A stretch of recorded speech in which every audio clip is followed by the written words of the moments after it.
সকলো এটা ভিডিঅ' আপোনালোক সকলোকে স্বাগতম জনাই আজি অন্য এটা ভিডিঅ' লৈ আহিছোঁ। ভিডিঅ'টোৰ আপোনালোক সকলোকে স্বাগতম জনাই আজি মানে এটি অন্য এটা ভিডিঅ' লৈ আহিছোঁ। ভিডিঅ'টোৰ মানে টপিকটো হৈছে যে 2 মাহমান আগত মানে মই এটা ভিডিঅ' আপলোড কৰিছিলোঁ।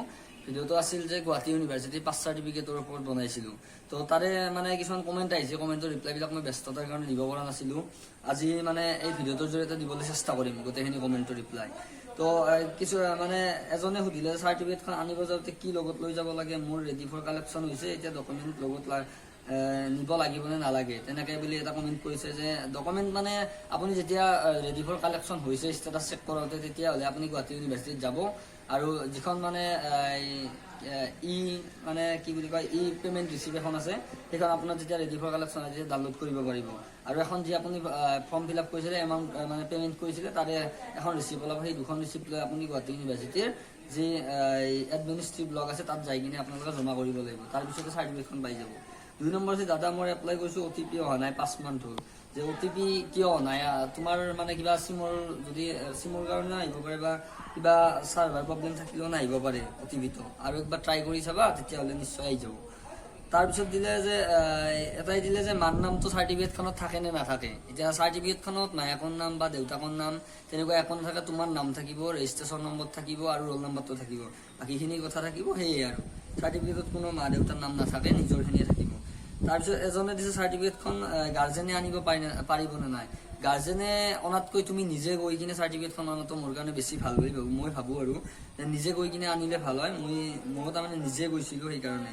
আৰু পাছৱৰ্ডটো দিয়া থাকে নেকি, ডেট অফ বাৰ্থ থাকে নেকি নিজৰ। যেতিয়া তোমালোকে মানে পেজটো খুলিবা তেতিয়া গম পাবা যে তাতে যি মানে পাছৱৰ্ডটো আৰু ৰেজিষ্ট্ৰেশ্যন নম্বৰ লাগে, ৰেজিষ্ট্ৰেশ্যন যিটো কোড থাকে সেইটো তোমালোকে পাই যাবা ৰেজিষ্ট্ৰেশ্যন কৰাৰ লগে লগে। আৰু তোমালোকৰ পাছৱৰ্ডটো ডেট অফ বাৰ্থে হয়, যিটো তোমাৰ মাজত মানে হাইফেন দিয়া থাকে সেনেকৈ দি কিনে তুমি ডেট অফ বাৰ্থটো মাৰি দিবা খোলা।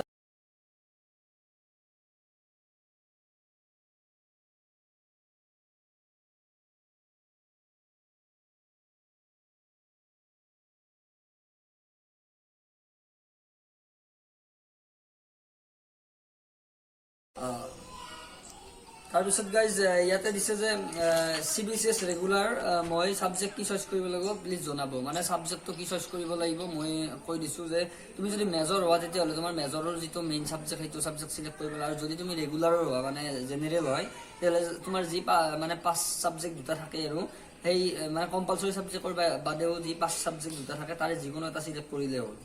তাৰপিছত মাৰ্কশ্বিট কলেজত আহিব মানে এইটো দিছে, এইটো কমেণ্টৰ ৰিপ্লাই এনেকুৱাকৈ মানে দিয়া। মানে কথাটো হৈছে যে মাৰ্কশ্বিটখন তোমালোকে কলেজতে পাবা, চাৰ্টিফিকেটৰ কথা মই কৈ আছোঁ। দাদা পাছৱৰ্ড পাহৰিছিলোঁ, মই মোবাইলটো মাৰি দিলে OTP নাহিলে এনেকৈ দিলে। মানে এতিয়া তোমাৰ ফোন নম্বৰটো চেঞ্জ কৰিব লাগিব য'ত তোমাৰ মানে হেৰিটো আছে আৰু মই স্ক্ৰীণত দেখাই দিছোঁ, ইয়াতে গৈ কিনে তোমালোকে চেঞ্জ কৰিব পাৰিবা। তাৰপাছত দি আছে আৰু এটা মই ফ্ৰেণ্ড এজনৰ চাৰ্টিফিকেটখন আনিব পাৰিম নে এনেকৈ জনাইছে। তোমালোকে নিজৰ চাৰ্টিফিকেটবিলাক নিজে গৈ পেলাই লৈ আহিবা, ফ্ৰেণ্ডৰ লগত যাবা বা গাৰ্জেনৰ লগত হ'লেও যাবা, কিন্তু তুমি নিজে যাবা তেতিয়াহ'লে মানে দিবলৈ সুবিধা হ'ব। তো কেতিয়াবা কেঞ্চেল কৰিবও পাৰে, নিদিবও পাৰে আৰু চাৰ্টিফিকেটখন তাৰ কাৰণে। তাৰপিছত মোৰ বেক আছিল, এডমিট এখন হেৰাইছে, অৰিজিনেল চাৰ্টিফিকেটখন ওলাব পাৰিম নে? নিশ্চয় পাৰিবা। এডমিট মানে হেৰালেও প্ৰব্লেম নাই, কাৰণ তোমাৰ চাৰ্টিফিকেটৰ লগত মানে তোমাৰ মানে যি অনলাইন দুটা কপি আছে সেই দুটাই দেখাব লাগে, তোমাৰ এডমিটৰ লগত কোনো মানে কথাটো জড়িত নাই।